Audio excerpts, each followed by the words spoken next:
¿Es posible derrotar al ejército humano? El gran salón de guerra del Imperio Cortal estaba iluminado por las brasas de antorchas verdosas que ardían en soportes de hueso. Sobre la mesa central, hecha con los restos fosilizados de un leviatán espacial, flotaban proyecciones de datos, mapas de sistema, registros de campañas. Pero ese día, el tema no era la expansión rutinaria del Imperio, sino algo mucho más delicado.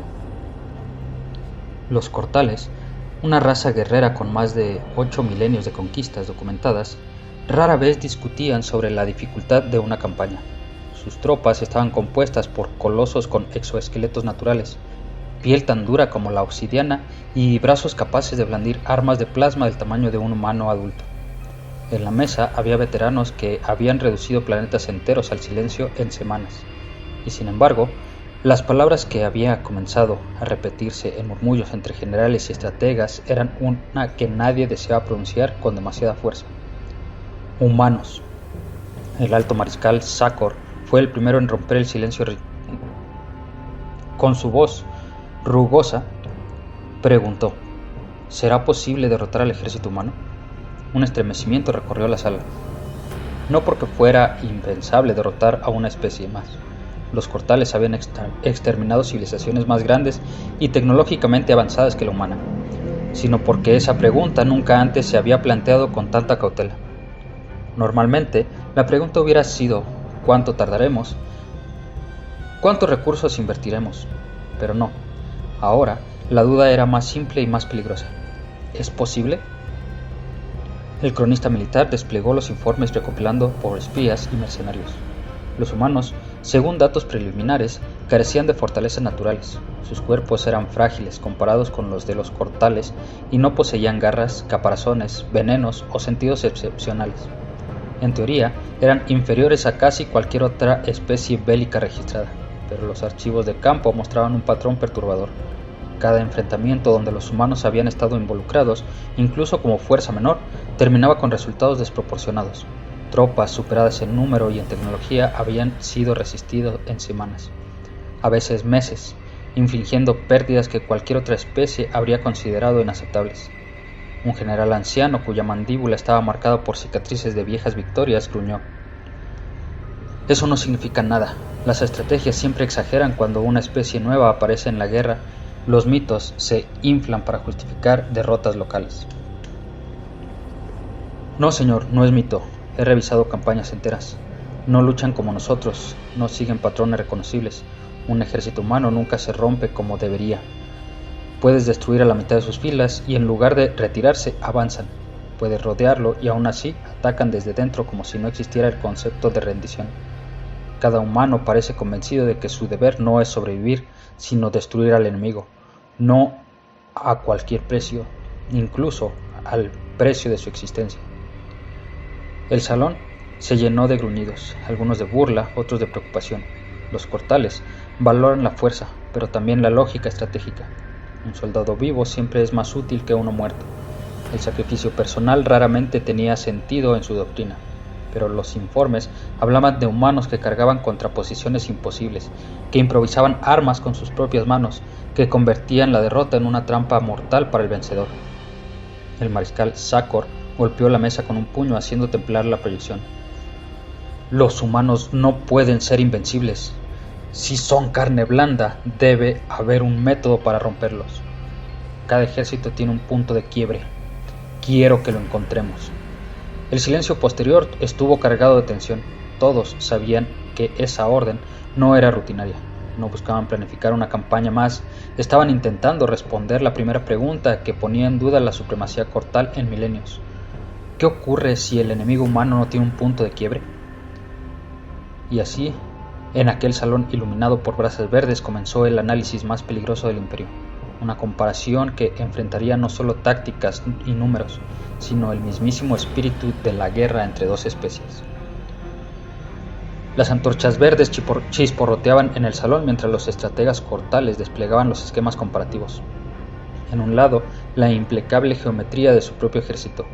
Filas rígidas, divisiones claras, jerarquías inamovibles. En el otro, un entramado que parecía incomprensible para mentes formadas en la disciplina del orden absoluto, los humanos. El cronista militar habló por primera vez, con un tono solemne. Nuestro ejército es como una lanza, tiene una punta el comandante supremo, un eje las cadenas de mando y un peso las filas disciplinadas que sostienen el arma. Si la punta es rota, la lanza queda inútil. Si el eje se quiebra, el arma se parte. Pero hasta ahora ninguna raza ha sido capaz de romper nuestra lanza. Los presentes se sintieron con orgullo hasta que el joven estratega replicó: y el ejército humano no es una lanza, es una hidra. Las proyecciones cambiaron, se mostraron grabaciones de campañas donde unidades humanas habían perdido a sus oficiales al inicio, y sin embargo, en vez de desmoronarse, se reorganizaron en cuestión de minutos.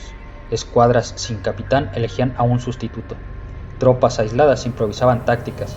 Unidades enteras, al quedar sin contacto, actuaban como células independientes, no como fragmentos desorientados. ¿Cómo puede ser?, gruñó el general Cortar golpeando la mesa. Sin disciplina férrea, sin obediencia absoluta, solo hay desorden. El estratega sonrió con una mueca casi respetuosa. Es que para ellos, el desorden es la disciplina. Sus manuales de guerra no buscan obediencia ciega, sino autonomía entrenada. Un soldado humano es instruido para pensar, para decidir, para actuar sin esperar la orden de arriba.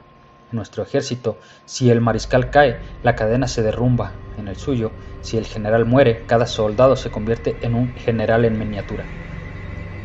Hubo un murmullo de incredulidad. Era impensable para los cortales, cuya fuerza descansaba en la cohesión absoluta de sus filas. Ellos se movían como un solo cuerpo, pero ese mismo orden que les daba poder también los encadenaba. Sin la voz de mando, el cuerpo quedaba paralizado. La comparación continuó. El cronista mostró la estructura de lógica de los Cortal, rutas de suministro estrictas, controladas y aseguradas. Sin ellas, ningún ejército podría sostenerse más de unas semanas. Luego mostró cómo los humanos, al ser privados de recursos, recurrían a prácticas que parecían primitivas, incluso grotescas. Racionar hasta la inanición, reciclar material enemigo, convertir cualquier terreno en fuente de alimento y armas improvisadas. Donde nosotros vemos la pérdida de una línea de suministro, ellos ven una oportunidad de alimentarse del propio cadáver de la guerra, explicó el estratega joven. Si bloqueamos sus rutas, no se extinguen. Si destruimos sus depósitos, usan los nuestros. Si aislamos sus fuerzas, las mismas cenizas del campo de batalla se vuelven su arsenal. El veterano bufó con desdén. Bestias carroñeras, eso no es organización, es salvajismo. El estratega lo miró fijamente. Sí, pero es salvajismo eficiente, y eso los hace peligrosos. Entonces Sakor pidió un informe final, una comparación directa de mando. El cronista habló con cautela. En nuestras filas, la palabra del superior es incuestionable, eso garantiza precisión y uniformidad. En las suyas, la palabra de un superior es debatida, cuestionada e incluso ignorada si el subordinado cree que tiene una mejor idea. Eso crea caos, sí, pero también innovación constante. Cada enfrentamiento con humanos es distinto al anterior. Nunca repiten un patrón, porque nunca aceptan que hay un único patrón válido. El silencio pesado cubrió el salón.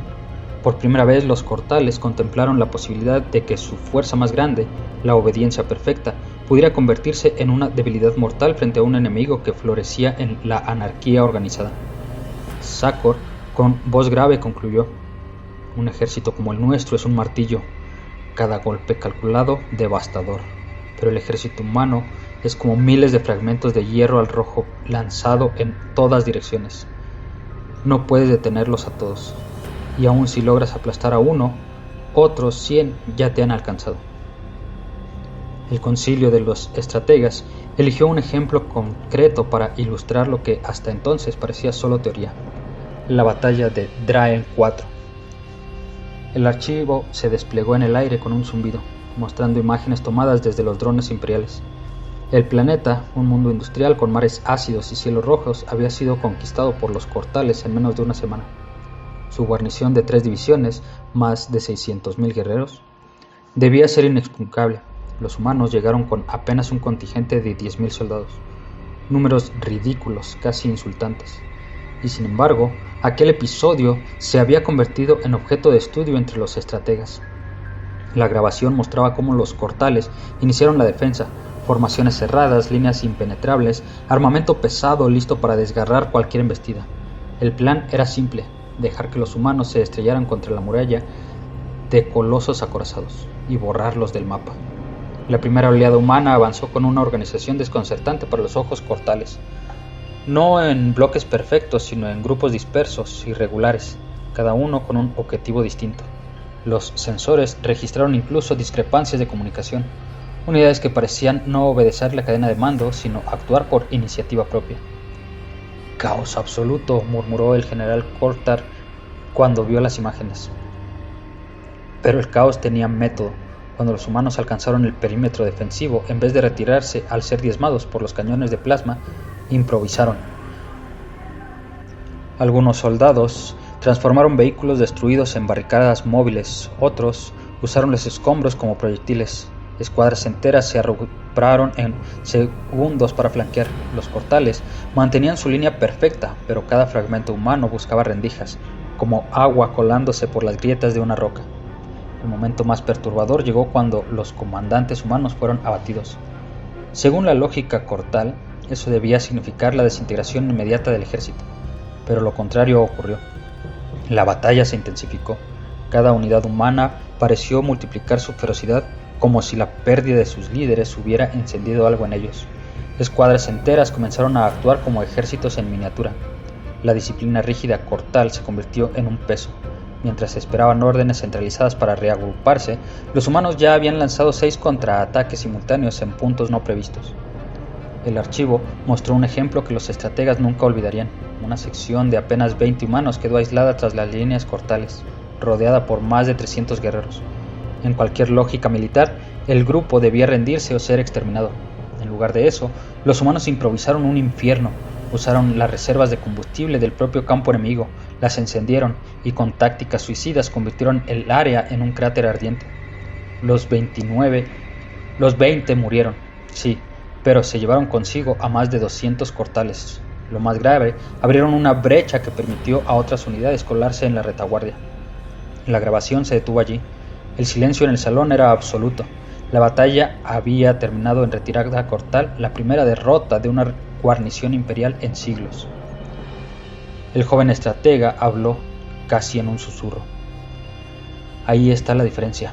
Nosotros peleamos como una muralla, ellos como un enjambre. Si destruyes una parte de nuestra muralla, todo se resquebraja. Si destruyes una parte del enjambre, lo que queda sigue moviéndose, atacando, cambiando de forma. ¿Cómo se combate algo que se rehace en medio del combate?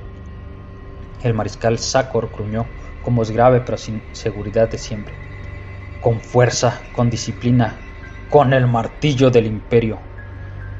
Pero nadie se atrevió a responderle, porque todos habían visto lo mismo. La fuerza del martillo se había estrellado contra la resistencia blanda y flexible de los humanos, y había quedado mellado. El salón del imperio Cortal estaba envuelto en un silencio más pesado que el humo de las antorchas. La proyección de la batalla de Draen 4 se desvaneció, pero su eco permanecía en las mentes de los generales y estrategas. Nadie se atrevía a romper la quietud, porque cada uno de ellos sabía lo que la evidencia acababa de demostrar. El enemigo humano no era como los otros, no era una especie bárbara más, ni un adversario circunstancial, era algo que amenazaba el propio corazón del orden cortal. Finalmente, habló el cronista militar, con voz baja, casi temblorosa. Se nos preguntó si era posible derrotar al ejército humano. Tras analizar su estructura, su doctrina y sus actos en Draen 4, debo admitir lo que mis registros no querían aceptar. No peleamos contra un ejército en el sentido tradicional. Los humanos no forman filas que se pueden quebrar, no sostienen un centro que pueda colapsar, no dependen de un líder cuya mente los reduzca al caos. No son un ejército, son una plaga, una tormenta consciente. Los murmullos crecieron, algunos cargados de rabia, otros de miedo. Un general anciano golpeó la mesa con un puño enorme como queriendo ahogar sus dudas en el ruido. Toda plaga puede ser erradicada. Solo hace falta el veneno adecuado, el fuego suficiente. El estratega joven se atrevió a replicar, sus ojos brillando con algo que parecía respeto y terror a la vez. Pero no hablamos de una plaga irracional, hablamos de una plaga que piensa, una que aprende con cada golpe, que se fortalece con cada error. Cada humano que muere enseña algo a los que quedan. Cada derrota es un entrenamiento. ¿Qué veneno destruye a un enemigo que se adapta incluso al veneno? ¿Qué fuego consume a un ejército que se convierte en cenizas para luego renacer en nuevas formas? El mariscal Sakor se levantó con violencia, su sombra proyectándose inmensa sobre las paredes del salón. ¡Basta! Los Cortales no tenemos ningún enemigo. Somos el Imperio, el martillo que ha aplastado mundos enteros. No serán unos animales frágiles quienes nos dobleguen. Pero aunque su voz resonaba como trueno, los presentes sintieron que había grietas en esa convicción. Nadie lo mencionó, pero todos recordaban cómo las murallas de Draen 4 habían caído, no por fuerza bruta, sino por persistencia y astucia. El silencio volvió más denso que antes. Uno de los estrategas más viejos, que llevaba marcas de 1000 campañas, habló finalmente como dictando una sentencia. Quizás el error no sea pensar cómo derrotarlos, sino aceptar que no pueden ser derrotados en términos que conocemos. Quizá la verdadera pregunta sea distinta. ¿Cuánto tiempo podemos resistir antes de que nos devoren? Las brasas verdes de las antorchas chisporrotearon como si respondieran a esa frase. Los generales miraron al suelo, y en ese instante, por primera vez en la historia del Imperio, el miedo se sentó entre ellos como un invitado invisible. El mariscal, de pie y con los ojos ardiendo, no pronunció palabra, porque él también lo sabía. El ejército humano no era invencible por sus armas ni sus números, sino porque su esencia era imposible de quebrar. Y en el fondo, esa era la verdad más sombría que tal vez el Imperio Cortal había encontrado. Al final, un enemigo que no podía vencer. Y así terminó la sesión del concilio bajo un silencio que pesaba como un presagio. Un silencio que no preguntaba ya cómo derrotar a los humanos, sino cuándo sería el turno del Imperio de ser reducido a cenizas por su paso.